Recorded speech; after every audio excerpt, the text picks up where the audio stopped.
Hello दोस्तों, कैसे हैं आप सभी लोग। जैसे कि आपने मेरी पिछली वीडियो देखी ही होगी और उस वीडियो में मैंने बोला था कि मैं आपको एक कहानी सुनाना चाहता हूं जो मुंशी प्रेमचंद्र जी ने लिखी है। तो बहुत लोगों ने कमेंट करके बोला कि हाँ भाई, आप हमको वो कहानी सुनाओ, हमको सुननी है वो कहानी। तो इस वीडियो में मैं आपको वही कहानी सुनाने वाला हूँ। तो पहले तो मैं बता दूँ, जो द्वारका इंटरनेशनल स्कूल में जो भी बच्चे हैं और जो 5th क्लास में हैं स्पेशली, वो इस कहानी को हो सकता है पढ़ चुके हों, और 5th क्लास में जो है उन्हीं के लिए ये कनक बुक है हमारी 5th द्वारका इंटरनेशनल स्कूल की। तो उसमें ये कविता कह रहा हूँ, पाठ लिखा हुआ है और पाठ का शीर्षक है पंच परमेश्वर। पंच परमेश्वर इस पाठ का शीर्षक है। तो चलिए हम वीडियो को शुरू करते हैं।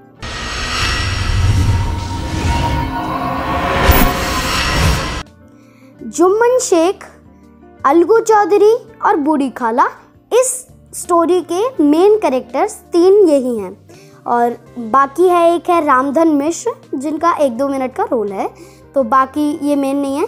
बूढ़ी खाला मतलब खाला का मतलब होता है मौसी, एक जुम्मन शेख और अलगू चौधरी, यही 3 मेन कैरेक्टर्स इस स्टोरी में हैं। तो चलिए वीडियो को शुरू करते हैं। जुम्मन शेख और अलगू चौधरी में गहरी मित्रता थी। दोनों को एक दूसरे पर अटल विश्वास था। जब जुम्मन हज करने जाते तो अपना घर अलगू पर सौंप देते, और जब अलगू कहीं बाहर जाते तो अपना घर जुम्मन पे सौंप देते। दोनों को एक दूसरे पर अटल विश्वास था और दोनों एक दूसरे की बात भी मानते थे। मित्रता का मूल मंत्र भी यही है। जुम्मन शेख की एक बूढ़ी खाला मतलब मौसी थी। उसके पास थोड़ी सी जायदाद थी, पर जुम्मन ने लंबे चौड़े वादे कर वो जायदाद भी अपने नाम करवा ली। उसने बहुत लंबे चौड़े वादे किए और मान लो कि खीर और पूरी की बारिश सी कर दी गई। ऐसे ही उसने ऐसे लंबे चौड़े वादे कर बूढ़ी खाला की जायदाद भी अपने नाम करवा ली। थोड़े दिन बाद बूढ़ी खाला ने बोला, जुम्मन, तुम मुझे खर्च दे दिया करो, मैं अपना पका खा लूँगी, क्योंकि तुम्हारी पत्नी करीमन भी मेरे को रोटी जो देती है उसमें वो मेरे को कड़वी बातें सुनाने लग जाती है, इसीलिए मुझसे वो नहीं खाया जाता। तुम मुझे मेरे हर महीने का खर्च दे दिया करो और मैं अपना पका खा लूँगी। अब मेरे को ये दिन रात की खटपट पसंद नहीं। जुम्मन बोले, पैसे क्या यहाँ पेड़ पर उगते हैं? बोलो तो पेड़ से तोड़ कर दे दूँ। खाला बिगड़ गई और बोली, बेटा खुदा से डरो। जुम्मन बोले कि जाओ कर लो, चलते हैं पंचायत करें। उसके बाद खाला बोली, हाँ चलो पंचायत करें।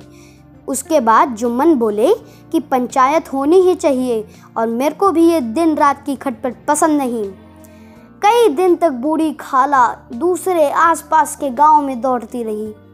बेचारी थकी हारी अलगू चौधरी के पास गई और बोली, बेटा तुम मेरी पंचायत में आ जाओ। अलगू बोले, मेरे को बुलाकर तुम क्या करोगी? मैं पंचायत में तो आ जाऊंगा पर मुंह नहीं खोलूंगा। बूढ़ी खाला बोली, क्यों बेटा? अलगू बोले कि जुम्मन मेरा पुराना मित्र है, उसे बिगाड़ नहीं कर सकता।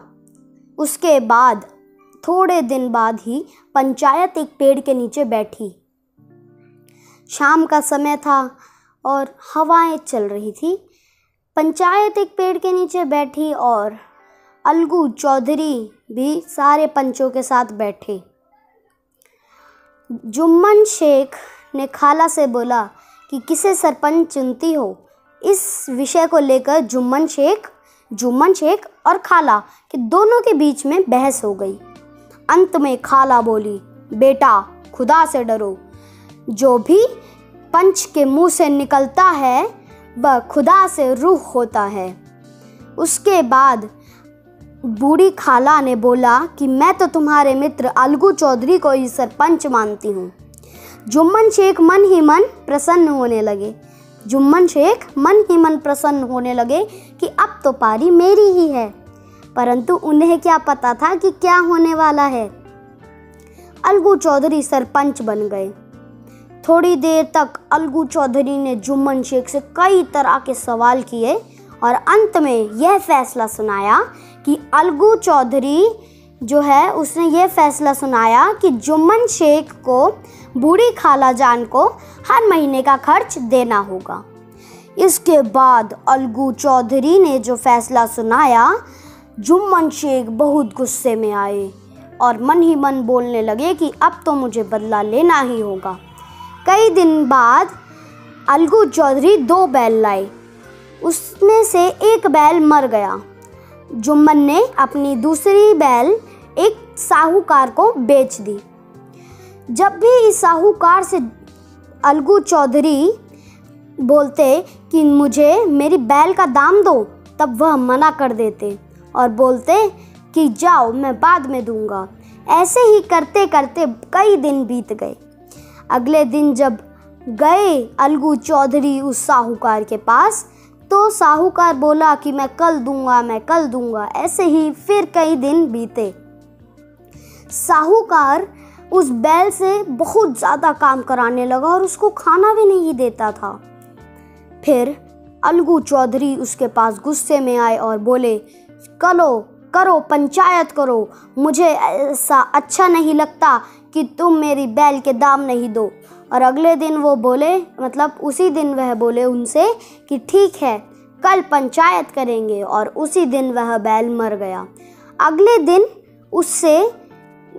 उसी पेड़ के नीचे पंचायत बैठी और उस पंचायत में रामधन मिश्र ने अलगू चौधरी से बोला कि किसे सरपंच चुनते हो। अलगू चौधरी बोले कि पहले साहूकार ही चुन ले।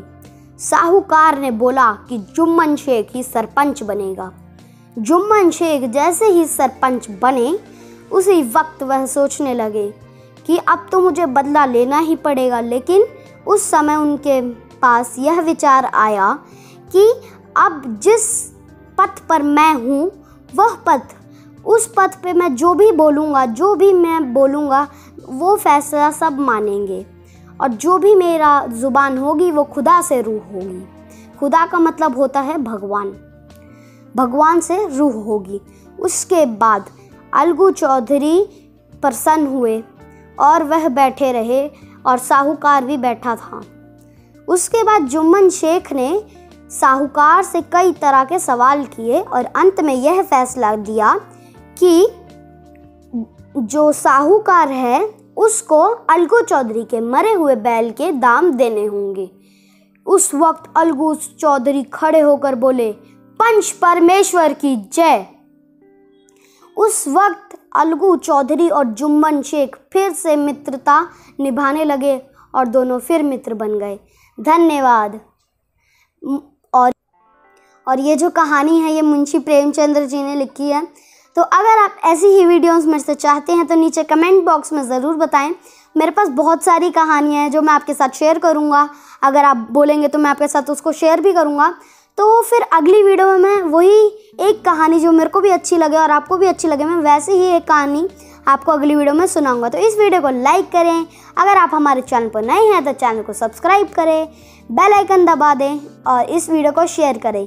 मस्त रहें, व्यस्त रहें और मेरे चैनल को देखने के लिए स्वस्थ रहें। जय हिंद।